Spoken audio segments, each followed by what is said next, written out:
bisi thamjibar romai kwbangma kok no saka tabuk bisi dog romai kisakhwnawi manglakda kisa jora rui chinikok khwnadi obo haike no mungnawi sabroom ni MLA eba yaksi bodol ni Haste tangphang Jitendra chowdhury naharwi kok silchaka Tripura bidhansabha ni ojama eba nalchar ni MLA Kishore barman Haste ni bidhansabha adhibeshan ultham ni salo National Education Policy 2020 ni kok tisawi Jitendra chowdhury saklaikya katal education policy bai hakotar ganangai lukuro kebe mungo kalai tongkha a kok samani ulono kok phirogkha naikol nai bodol ni MLA Kishore barman bo saklaikya laithanai bisi thamchibri ulo katal education policy mangkha Bharat borsho joto thayono gosimung manmani ulono a education policy no clearance rekha kendriyo hapang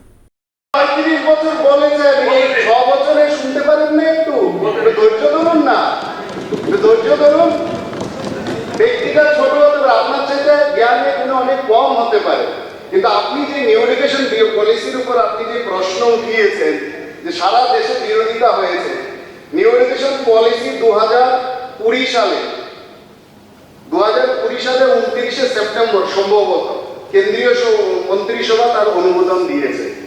34 বছর পর এই new education পলিসির চর্চা 2014 পর থেকে শুরু হয়েছে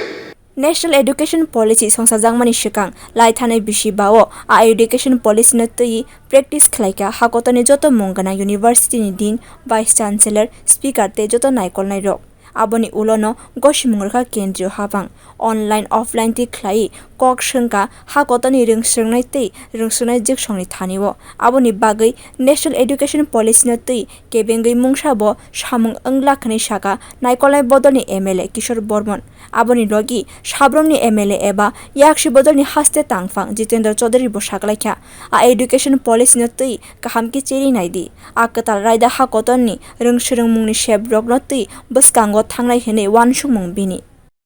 তাতে দেশের সমস্ত প্রমুখ যে ইনস্টিটিউশন আছে তাদের ডিন তাদের ভাইস চ্যান্সেলর তাদের প্রফেসর এবং বিভিন্ন শিক্ষাবিদ বামপন্থী ডানপন্থী সবপন্থী যারা এডুকেশনালিস্ট আছেন 3 দিন ব্যাপী এই নিউ এডুকেশন পলিসির উপর চর্চা হয়েছে সেখানে প্রথম ড্রাফট সেখানে তৈরি হয়েছে সেই প্রোগ্রাম যে অর্গানাইজ হয়েছে সেই অর্গানাইজারদের মধ্যে আমি একজন তারপর এটা নিয়ে সরকারি বেসরকারি ভাবে 5 বছর ধরে সারা দেশে চর্চা হয়েছে দেশের সমস্ত প্রমুখ ইনস্টিটিউশনে চর্চা হয়েছে ছাত্রছাত্রীদের সাথে চর্চা হয়েছে সমস্ত পার্টির কাছ থেকে তাদের যে শিক্ষানীতি সেই শিক্ষানীতি সেখানে চাওয়া হয়েছে অনলাইন অফলাইন সমস্ত ভাবে যত প্রক্রিয়া আছে সমস্ত প্রক্রিয়ার মাধ্যমে সাজেশন চাওয়া হয়েছে সারা দেশ থেকে সমস্ত সাজেশনের ভিত্তিতে এই নিউ এডুকেশন পলিসি